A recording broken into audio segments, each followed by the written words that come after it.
In November, here in Waterton Canyon, the energy can change pretty much overnight. Those who were friends one day become foes the next. And in one of the best places in the world to see bighorn sheep, this small canyon just outside Denver acts as an amphitheater where you get front row seats to see the Rams put it all on the line. And the stakes are herd dominance and mating rights before the long winter kicks in. And as the sound of the rut echoes and reverberates down the canyon, some describe it like hearing thunder.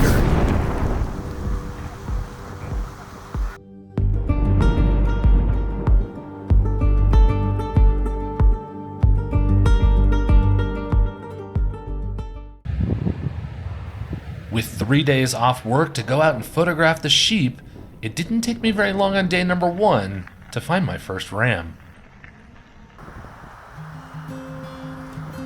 And it didn't take very long for it to come down the hill and cross the road right in front of me. I had to back up.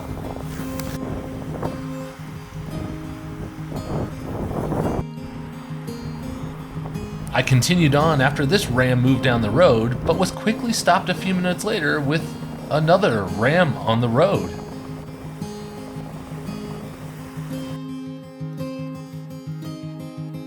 This ram walked right past me and then eventually decided to go back up the cliff, so I continued on my way all the way to the top of the canyon, where I finally found a group of bighorn.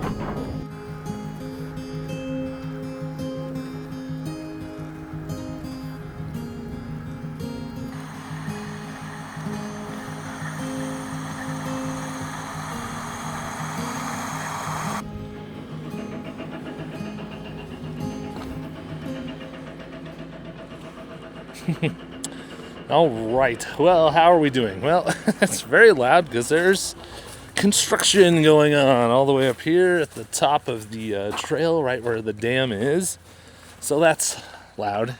And the wind is also being kind of an asshole today, too. It's been brutal just riding straight into it, but again, with the e-bike, that definitely helps. Man, on a just normal manual bike today, I'd probably turn around. I'm not gonna lie.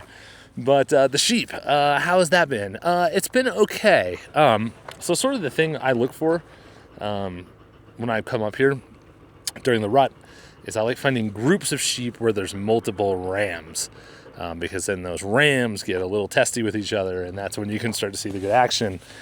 Unfortunately, I've only seen rams either on their own, or I just found this group, I'm sure I just showed you the clip, where there is only one ram and it's all ewes.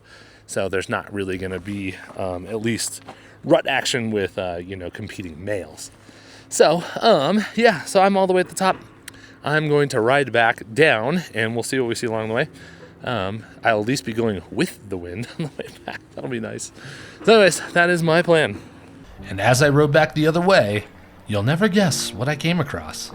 Another solo ram on the road.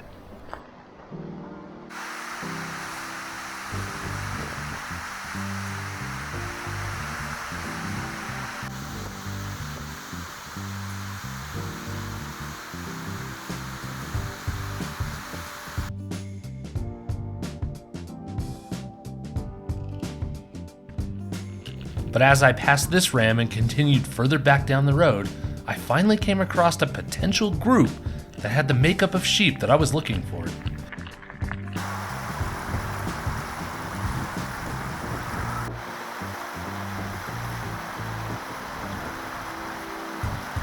Particularly, my attention went to these two rams because there seemed to be a little bit of tension building up between them.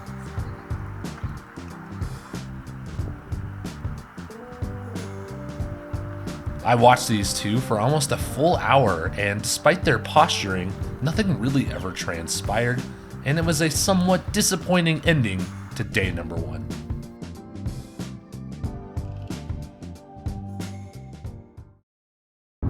As I ventured deep back into the canyon on day number 2, it wasn't turning out anything like day number 1 was. I was having a hard time finding anything.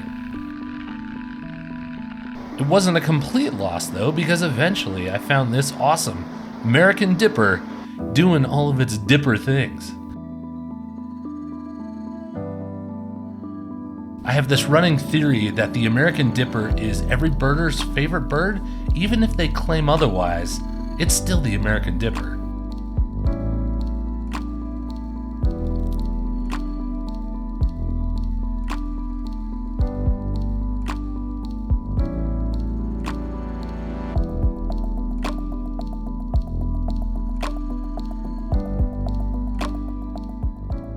I had reached the top of the trail again, and despite what the signs said, I still wasn't seeing any sheep. A lot of construction going on up here.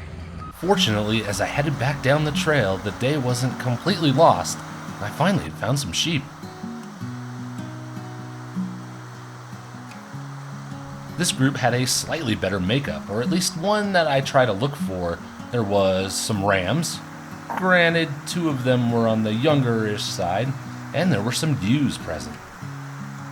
But as I watched the behavior of the dominant ram and the ewes, everything seemed still pretty calm and not very ruddy. I turned my attention back to our 2 young rams in this group, because I started seeing some behavior that looked like the tensions might be rising.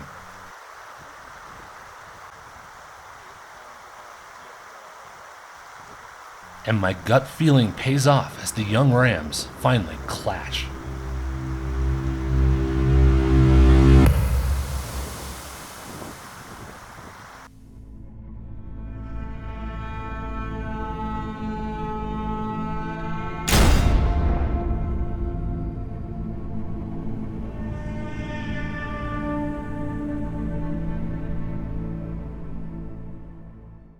I continued watching this group, but as the afternoon wore along, they calmed back down. But still, it gave me a good feeling that I might see some good stuff the next day. Perhaps the rut was finally ramping up. On day 3, I didn't waste much time scouting. I went straight back to the spot where I had seen the rams fighting the day before. As I got close to the spot, this was a pretty good sign. And when I say you can get close to the Bighorn sheep in Waterton Canyon, I mean this close.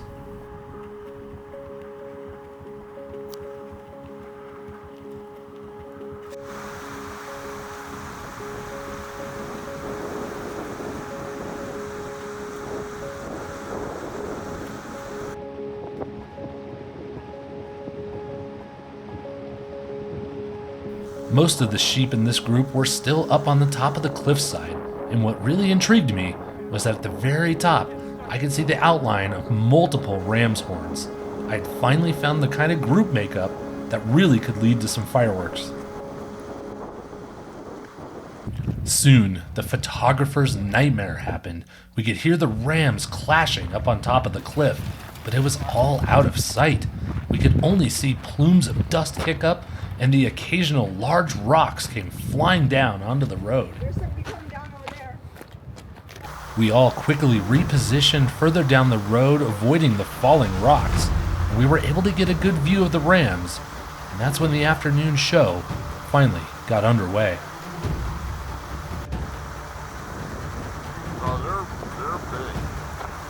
They're well over 200 pounds. And over the next few minutes, the building tension finally hits its breaking point.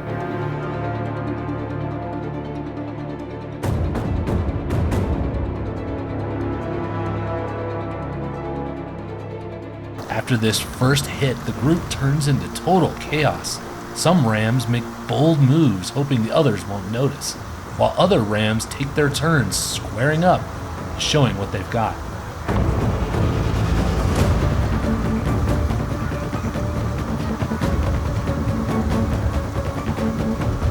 In between clashes, the rams are still pushing each other around to be in the best position to court the ewes.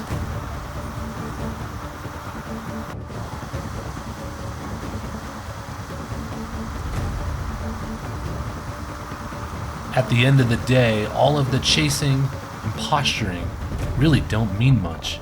The way this rut is settled is by one way, and that's by sheer brute force.